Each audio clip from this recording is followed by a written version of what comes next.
عظیم ہے کہ رب الجلال نے ہم تمام کو رسول کریم صلی اللہ علیہ وآلہ وسلم کی امت میں پیدا فرمایا. پیارے آقا صلی اللہ علیہ وسلم کی نسبت پاک کے ذریعے سے بے پناہ نعمتوں سے ہمیں سرفراز فرمایا ہے. معزز حاضرین، جیسا کہ آپ جانتے ہیں کہ یہ متبرک رات جس کو لیلۃ المبارکہ کہا گیا ہے، جس کو عام طور پر ہم شب برات میں کہتے ہیں. برات کا مطلب یہ ہے کہ وہ رات جس میں کئی لوگوں کو چھٹکارا ملتا ہے. برات کا معنی ہے چھٹکارے کے. اللہ تبارک و تعالی اس رات ایسا کرم اور ایسا رحمت والا معاملہ بندوں کے ساتھ فرماتے ہیں کہ اللہ کے حبیب علیہ السلام ارشاد فرماتے ہیں کہ مراد یہ ہے کہ اللہ تبارک و تعالی آسمان دنیا پر نزول اجلال فرماتا ہے. رحمت الہی جوش میں ہوتی ہے. آسمان اول پر اللہ کی رحمتوں کی تجلیات ربانی کا ظہور ہوتا ہے. اور احادیث مبارکہ میں آتا ہے کہ ان اللہ ينزل الى السماء الدنيا فيغفر لأكثر من عدد غنم كشعر قلبه.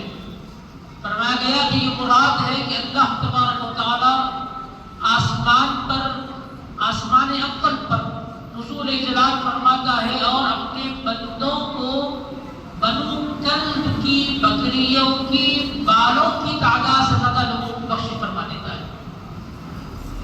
اللہ تبارک و تعالی بخشش بے پناہ لوگوں کی بخشش فرماتا ہے جس کی کوئی تعداد کی کوئی کاؤنٹنگ نہیں. اللہ کے حبیب علیہ السلام نے بطور مثال ہی بتایا جس طرح بکریوں کے بالوں کو گنا جا نہیں سکتا، کاؤنٹ نہیں کیا جا سکتا. آسمان کے ستاروں کو کاؤنٹ نہیں کیا جا سکتا، گنا جا نہیں سکتا. اسی طرح اللہ تعالیٰ اس رات جن بندوں کو بخشش کے پروانے عطا فرماتا ہے ان بندوں کو بھی کاؤنٹ نہیں کیا جا سکتا. شرط یہ ہے اس رات کو اللہ تعالیٰ نزول رحمت فرماتا ہے اور اللہ تعالیٰ انہی بندوں کو بخشش کے پروانے عطا کرتا ہے جو اپنی بارگاہ میں دعائیں اور التجائیں کرے، اللہ کے حضور اپنے آپ کو پیش کرے. حاضرین محترم، آج کی اس سوشل میڈیا کے دور میں لوگ بڑے کنفیوز ہیں، بڑے پریشان ہیں اس بات پر کہ بھئی رات میں جاگا جائے یا نہ جاگے، عبادت کرے یا نہ کرے. کیا صحابہ نے کیا تھا؟ کیا صحابہ نے رات منائی تھی؟ کیا صحابہ اکرام نے راتوں میں عبادت کی تھی؟ کیا انہوں نے سجدے کیے تھے؟ کہ انہوں نے نماز اوابین پڑھی تھی؟ کیا انہوں نے نماز قیام اور سجود کا معاملہ کیا تھا؟ کیا انہوں نے روزہ رکھا تھا؟ اس بحث میں لوگ پڑے ہوئے ہیں. لوگوں نے کہا کہ صحابہ نے نہیں کیا اس لیے ہم بھی نہیں کریں گے. یہاں اس طرح کی باتیں ہوتی ہیں اور لوگ غفلت کی نیند سو جاتے ہیں. حاضرین محترم، پہلے یہ بات سمجھ لیں کہ صحابہ وہ لوگ ہیں جو ہماری طرح نہیں تھے. ہمارا حال یہ ہے کہ ہم ہر سال پورا مکمل سال ہر رات ہر دن ہمارا مشغلہ ہے کہ ہم رات میں سوتے ہیں، دن میں جو ہے اپنی مصروفیات میں مصروف ہو جاتے ہیں. ہماری راتیں بستروں پر آرام میں گزرتی ہیں. صحابہ کی راتیں ہم جیسی راتیں نہیں تھی. وہ تو ہر حال میں بستروں سے دور ہوا کرتے تھے. بستروں کو چھوڑ کر خدا کی بندگی میں ہمیشہ سب بستہ کھڑے ہوا رہتے تھے اور قیام و سجود میں اپنے آپ کو لگائے ہوئے رہتے تھے. یہ وہ لوگ تھے. اب بتائیے ہم میں اور صحابہ میں فرق ہے. کوئی اگر یہ کہے کہ بھائی صحابہ نے کیا تھا، تب کہیں گے ارے پیارے، صحابہ وہ لوگ ہیں جو ہر رات کو اس طرح گزارتے جس طرح آج ہم شب برات میں گزار رہے ہیں. اور اس کی دلیل قرآن دیتا ہے. اللہ رب العزت فرماتا ہے والذین یبیتون لربہم سجدا وقیاما. اللہ کے وہ نیک بندے ہیں، ان صحابہ کی بات کی جا رہی ہے، یبیتون لربہم، جو اپنے رب کے لیے راتوں کو گزارتے ہیں اس حال میں کہ ان کی حالت یہ ہوتی ہے کہ وہ خوب سجدے کرنے والے ہوتے ہیں، خوب رب کی بارگاہ میں قیام کرنے والے، رب کی بارگاہ میں نماز کے لیے کھڑے ہونے والے ہوتے ہیں۔ اللہ اکبر۔ تو قرآن میں جس کی گواہی دی وہ کوئی اور نہیں ہے، وہ صحابہ کی ذات ہے، صحابہ کی جماعت ہے، صحابہ کو نفوس قدسیہ ہے، ان کی ہر رات برات جیسی رات گزرتی ہے۔ تو وہ تو ہمارے لیے ہے برات کی راتیں، اس لیے کہ صحابہ کرام رضی اللہ عنہم اجمعین ہر رات ویسے گزارتے ہیں، تو وہ ان کے لیے بھی رات ویسی ہی جیسی ہمارے لیے یہ رات ہے۔ حاضرین محترم، شب برات کی رات کی جو احادیث مبارکہ ہیں، مختلف صحابہ کرام نے اس کو روایتیں فرمائی ہے۔ کئی صحابہ نے اس کو روایت کیا، 16 صحابہ سے یہ روایتیں مروی ہیں۔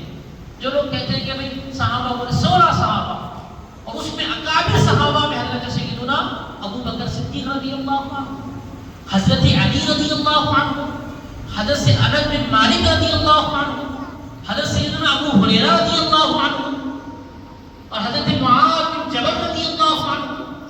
یہ اکابر صحابہ کرام نے ان روایتوں کو بیان کیا اور اس کا اہتمام کیا۔ میں بتا دیا فرق کیا ہے ہمارے میں اور صحابہ کرام میں، فرق کیا ہے۔ ہم تو رات آتی ہے تو جاگتے ہیں، صحابہ ہر رات کو شب برات جیسا گزارتے ہیں۔ اسی لیے اس رات کو غنیمت سمجھے، اور اللہ تبارک و تعالیٰ نے اس رات کو جو اپنا کرم اور اپنی انعامات بندوں کو عطا کیے ہیں، یہ انہی بندوں کے لیے ہے جو اللہ کے حضور حاضر ہو کر مغفرت کو طلب کرتے ہیں، جو کہتے ہیں کہ بھئی میں اللہ سے نہیں مانگوں گا تو اللہ تعالیٰ ان کو عطا بھی نہیں فرمائے گا۔ بات سمجھ نہیں آئی؟ اللہ کے حضور ہم کو معافی طلب کرنا ہے، اور یہ ایسی بات ہے کہ اس میں محنت کرنے والوں کو پھل ملنے والا ہے۔ آدمی اگر محنت نہیں کرے گا اس کو پھل نہیں ملے گا۔ دنیا میں ہم دیکھتے ہیں کہ بھئی ایک گھر میں 5 بھائی ہوتے ہیں، ہر بھائی کی محنت الگ ہوتی ہے، ان کی محنتوں کے مقابل ہر بھائی ایک بھائی کے مقابلے میں مالدار ہوتا ہے۔ بھائیوں میں ایک جیسا معاملہ نہیں ہوتا، اس لیے کہ بعض بھائی محنت نہیں کرتے تو پیچھے ہو جاتے ہیں، جب محنت کرتے ہیں اللہ ان کو نواز دیتا ہے۔ دنیا کا جس طرح دستور ہے، آخرت کا بھی وہی قانون ہے۔ اگر اس رات میں اگر کوئی سو جائے اور کہے کہ میں اس رات میں عبادت نہیں کروں گا، تو ہم کہیں گے تیرا سو جانا تیرے لیے مبارک ہو، تیری اپنی نصیبی ہے، نصیبہ تیرا ہے کہ تو سو جا رہا ہے، ہمارا نصیبہ ہے کہ ہم کو موقع مل رہا ہے، ہم آخرت کی کھیتی کمانے کے لیے بیٹھے ہوئے انشاءاللہ اس کو کما لیں گے۔ تو ہم یہ نہیں کہہ سکتے سونے والے کو برا نہیں کہا جائے گا اور جاگنے والے کو نہیں کہا جائے کیوں جاگتا ہے۔ جاگنے والا اپنی محنتوں کے سلے آخرت کا سرمایہ لے جا رہا ہے، سونے والا اپنی غفلت کی نیند سو کر اپنی آخرت کی طرف توجہ نہیں کر رہا ہے۔ یہ بات سمجھ نہیں آئی آپ لوگ کو؟ تو یہ رات ان لوگوں کے لیے جو اللہ کے حضور میں حاضر ہونا چاہتے ہیں، یاد رکھیں ایک ہوتی ہے ڈیوٹی، ایک ہوتی ہے نوافل۔ 5 وقتہ نماز پڑھنا ہر مسلمان پر فرض ہے، 5 وقتہ نماز پڑھنا ہر مسلمان پر فرض ہے۔ اللہ کے حبیب علیہ الصلوۃ والسلام فرماتے ہیں جو اپنی فرض نمازوں کے علاوہ نوافل کے ذریعے سے اللہ تعالیٰ کے قرب کو حاصل کرتا ہے، وہ اللہ تعالیٰ کا محبوب بن جاتا ہے۔ تو اللہ کے محبوب ہونے کے لیے ضروری یہ ہے فرض نماز کی ڈیوٹی تو ادا کر لیں، مگر نوافل کو پڑھ کر، سنتوں کو پڑھ کر، اللہ کے حضور میں راتوں میں قیام کر کر، اللہ کو منا کر راضی کر کر اللہ کے محبوب بننے جن کو بننا ہے ان کو یہ محنتیں کرنا پڑے گا۔ تو حاضرین محترم، تو یہ راتیں اللہ تعالیٰ کی عطا کردہ ہے۔ اللہ کے حبیب علیہ الصلوۃ والسلام فرماتے ہیں اذا كانت ليلة النصف من شعبان فقوموا ليلها وصوموا نهارها۔ اللہ کے حبیب علیہ الصلوۃ والسلام فرماتے ہیں کہ جب رات 15ویں شب کی رات کو تم پالو تو لوگوں تم قیام کرو رات میں، دن میں روزہ رکھو۔ فإن الله ينزل إلى لغروب الشمس إلى السماء الدنيا۔ یقیناً اللہ تبارک و تعالی اس رات کو غروب شمس کے بعد یعنی مغرب کے بعد آسمان دنیا پر نزول جلال فرماتا ہے۔ فیغفر فیقول، اللہ تعالیٰ فرماتا ہے الا من مستغفر فاغفر له، کون ہے جو مجھ سے معافی کو طلب کرنا چاہتا ہے معافی کا طلبگار کون ہے جو میری بارگاہ میں معافی طلبگار ہے، معافی کو چاہتا ہے؟ فَأَغْفِرَ لَهُ، میں اس کو معاف کر دوں، اس کی مغفرت کر دوں، اس کی بخشش کر دوں۔ أَلَا مِن مُسْتَرْزِقٍ، کون ہے جو مجھ سے رزق کو طلب کرنے والا ہے؟ فَأَرْزُقَهُ، کہ میں اس کو رزق عطا کر دوں، اس کے رزق میں برکتیں ہی برکتیں عطا کر دوں۔ کون ہے جو مجھ سے رزق کو مانگتا ہے؟ أَلَا مِن مُبْتَلٍ فَأُعَافِيَهُ، کون ہے جو مبتلا مصیبت ہے، مبتلا مرض ہے، جو مجھ سے طلب کرنا چاہے؟ اللہ کے حبیب علیہ السلام فرماتے ہیں، اللہ فرما رہا ہے جو کائنات کا خالق و مالک ہے، جو رزاق ہے، وہ خود کہتا ہے بندو ایک وہ رحمت ہے جو میں خاص بندوں پر لٹاتا ہوں، آج میری رحمت سب کے لیے عام ہے، جو میری بارگاہ میں آئے مجھ سے مغفرت طلب کرے، میں آج اس کو معاف کرتا ہوں، اس لیے کہ میری رحمت تمہارے لیے عام ہو چکی ہے۔ یہ اس لیے ہے کیونکہ یہ مہینہ کسی اور کا نہیں بلکہ میرے محبوب کا مہینہ ہے۔ میرے محبوب نے کہا ہے کہ یہ مہینہ میرا ہے، میرے مصطفیٰ نے اس مہینے کو میری نسبت سے جوڑ دیا، کہا کہ مولا یہ میرا مہینہ ہے، اس لیے میں کہتا ہوں اے میرے بندو تم میرے مصطفیٰ کی امت ہو، میرے مصطفیٰ کو دیکھ کر میں تمہاری بخشش کر دیتا ہوں، بس طلب یہ ہے کہ تم میرے پاس آؤ، میری بارگاہ میں مجھ سے مغفرت طلب کرو۔ اللہ اکبر، مغفرت طلب کرنے کے لیے اللہ کے حضور ہے۔ امام حسن مجتبی رضی اللہ عنہ سے پوچھا گیا کہ آپ شب برات کی رات کو لیلۃ المبارکہ کو کس طرح گزارتے ہیں؟ انہوں نے کہا ایک رات کو 3 حصوں میں بانٹ لیتا ہوں۔ حضرت سیدنا امام حسن مجتبی نے فرمایا کہ ایک رات کو 3 حصے میں تقسیم کرتا ہوں، ایک حصہ میں اللہ کے حبیب علیہ السلام پر درود پاک پڑھتے ہوئے گزارتا ہوں، ایک حصہ شروع اور آغاز کا حصہ اللہ کے حبیب علیہ السلام کا درود پاک پڑھ کر تسبیح و تحلیل کر کر جو ہے گزارتا ہوں۔